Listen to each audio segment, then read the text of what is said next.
Rainollon here. Today is yet again another little showcase, and it's finally here, Ember Prime. A lot of people have been asking me, what is the build, how you use the tanky, and it's time for me to show you. So let's start. So let's start with the Ember mods. The mods I'm using on her, I'm using Verde, which gives you, your entire team, V-point critical chance, Prime Shit Fitted for knockback immunity, Prime Continuity for ability duration, Prime Redirection for shield capacity, Adaptation for 9% DR, Prime Flow for maximum energy, Vigilant Vigor and Fast Deflection for shield recharge and delay. This is quite powerful on the shield build, and Transient Fortitude for ability duration and ability strength. This is a negative duration. Those are the mods.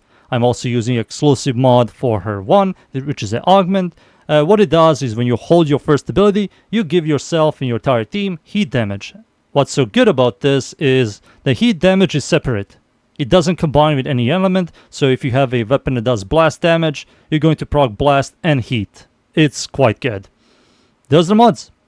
For the Arcanes, on the shield damage, there's a 3% chance to trigger, which gives you a flat 30 shield recharge. This synergizes really well with fast deflection and vigilant vigor, making you unkillable.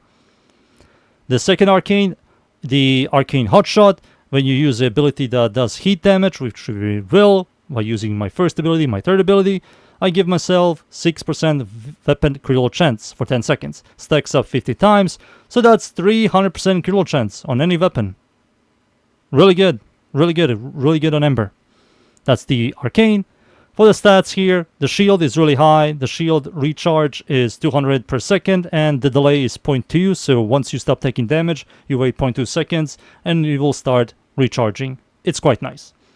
Duration is more than enough, efficiency is average, range is average, and strength is very high. Those are the stats, and it's time for me to explain the abilities. Alright, for the abilities, let's start with the passive. The passive, receive 5% ability strength for every enemy in affinity range affected by heat.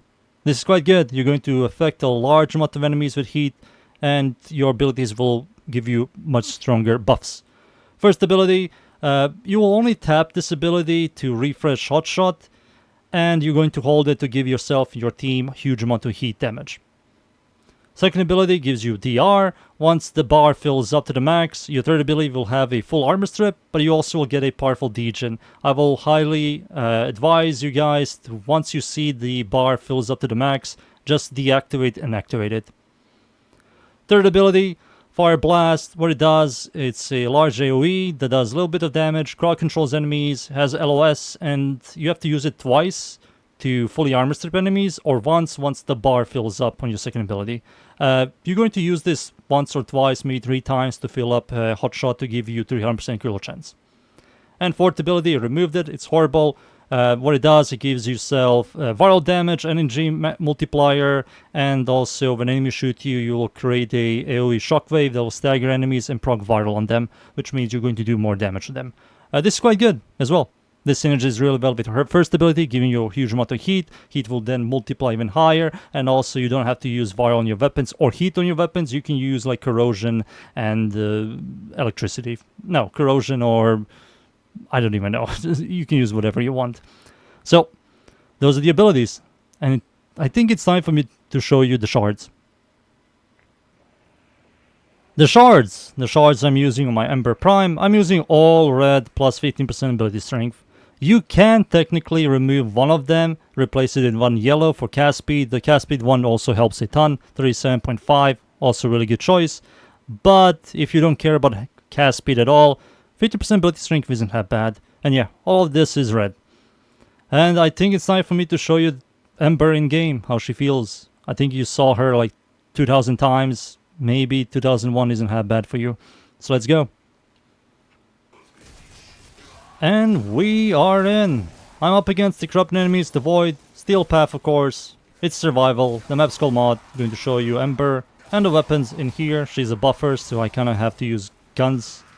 So I'm going to use my first ability by holding it. Fourth ability to give myself viral damage, heat damage, and activate your second ability, which it is active right now. And with that, I'm going to spam my third ability. Once, twice, 3 times, depends how many enemies are around me. There we go. You can see Hotshot is capped. Once the Hotshot is capped, you don't need to use your third ability anymore. You're going to use your first ability by just tapping. It has a small AoE and it will guarantee chance to proc heat, prolonging your hotshot stacks. Every like 5 seconds, press your 1 to refresh it.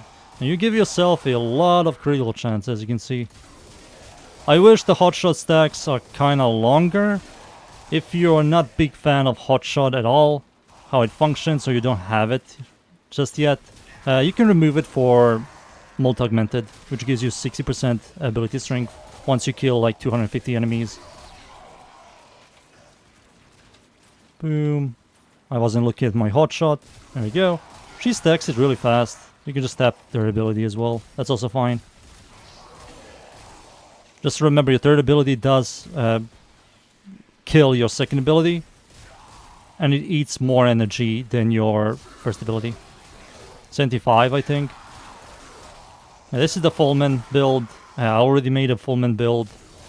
If you like it, try it out. This is the Accuracy one.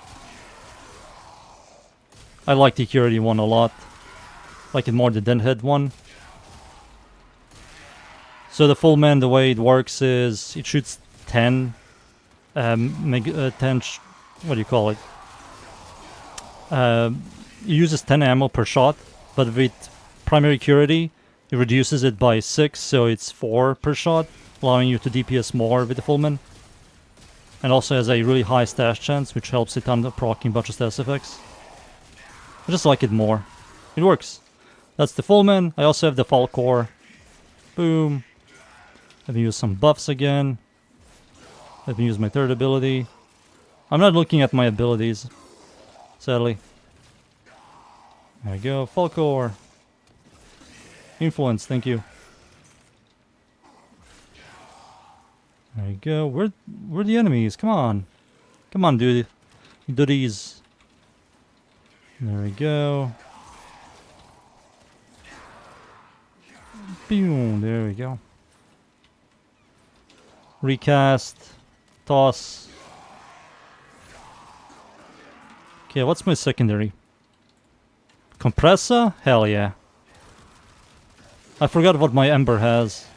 I don't play her in missions like I used to. Mostly when I do build videos, I play Ember. I like her a lot. I like the design. I like the heirloom a lot. She's still one of my favorite Warframes. Sadly, she's, as a caster, not good at all. As a buffer, she isn't that bad. She's very tanky, as you can see.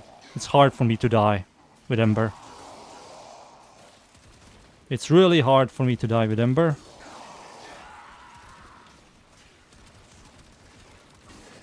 Compressor. Fullman. Let's go back to Fullman again. I already made a Fullman build as well. Compressor build. And the Falcor build. You can just Google it on my channel. You will find it. I will link it down below. She's very tanky. For like all content in the game, you're going to be absolutely fine. Maybe against like infested enemies because of Toxin, Juggernaut and Toxin the Ancients, they're going to just bypass your shield and one-tap you. But that's like every shield Warframe's nightmare. And every shield gate nightmare. There's a reason why people only play against Ganir.